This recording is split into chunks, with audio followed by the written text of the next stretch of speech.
এখন পিঠাগুলো দেখে নিব কেমন হয়েছে।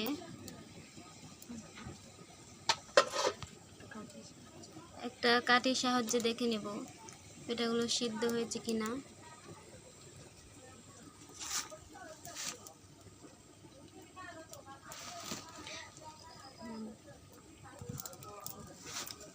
ভিডিওর ভিতর আরেকটা কথা বলে দিচ্ছি, আমরা হচ্ছে 3 জা, বড় ছোট মেজো। উনি হচ্ছে আমার বড় জা।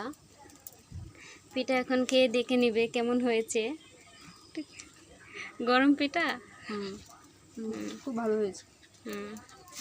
আমার ছোট জা ঘরে গেছে, ওনার বাচ্চা কান্না করতেছে, তাই আমরা এখন দুজনে মিলে ভিডিওগুলো করতেছি। আর জানেনই তো গ্রামের বাড়িতে আমরা লার্কি চুলারে দেখাই। কমেন্টে জানাবেন লার্কি চুলা রান্না খেতে কীরকম, কার কাছে ভালো লাগে। এখন গোস্তটা দেখে নেব। হাঁসের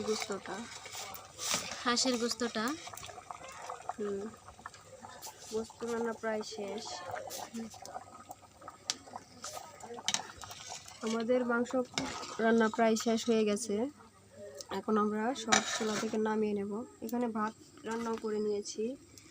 কেউ পিঠা খাবে, কেউ ভাত খাবে, তার জন্য ভাতও রান্না করে নিলাম। তো পিঠাগুলো নামিয়ে নেব। আমাদের রান্না প্রায় শেষ। ভাবিকে একটু সাহায্য করে দেই। জানেনই তো লার্কি চুলায় রান্না কতটা ঝামেলা হয়, তা আমরা খুব কষ্ট করে ভিডিওগুলো বানাই। আমাদের 3 জারই ছোট বাচ্চা আছে।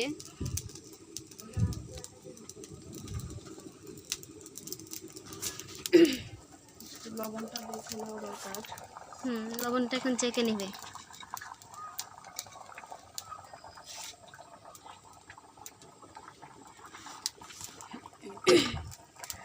আমার পেজটা সামনে পরের ভিডিওতে দেখে দিব।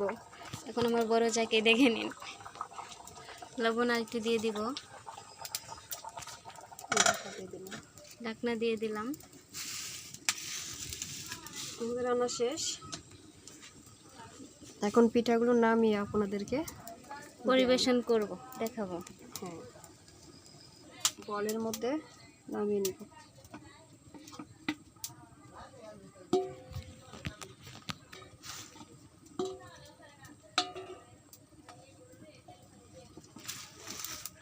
অনেক গরম তো, আমার যা পুরো ঘেমে গেছে।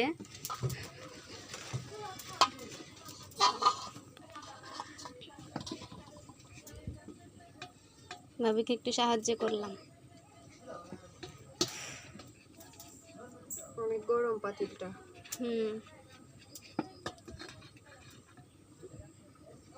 আমাদের দেশে এই পিঠাকে সই পিঠা বলা হয়। আপনাদের দেশে কি বলে আমরা তো জানি না, কমেন্টে জানাবেন। এই সই পিঠা দিয়ে হাঁসের গোস্ত দিয়ে খাবে সবাই।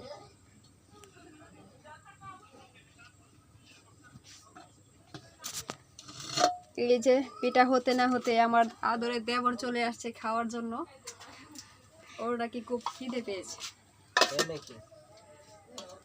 কি হয়েছে? পিঠা বানানো শেষ, এখন আমরা ঘরে চলে যাব। উনি হচ্ছে আমার হাজবেন্ড আর আমার যার দেওর। এখন আমরা ঘরে চলে যাব।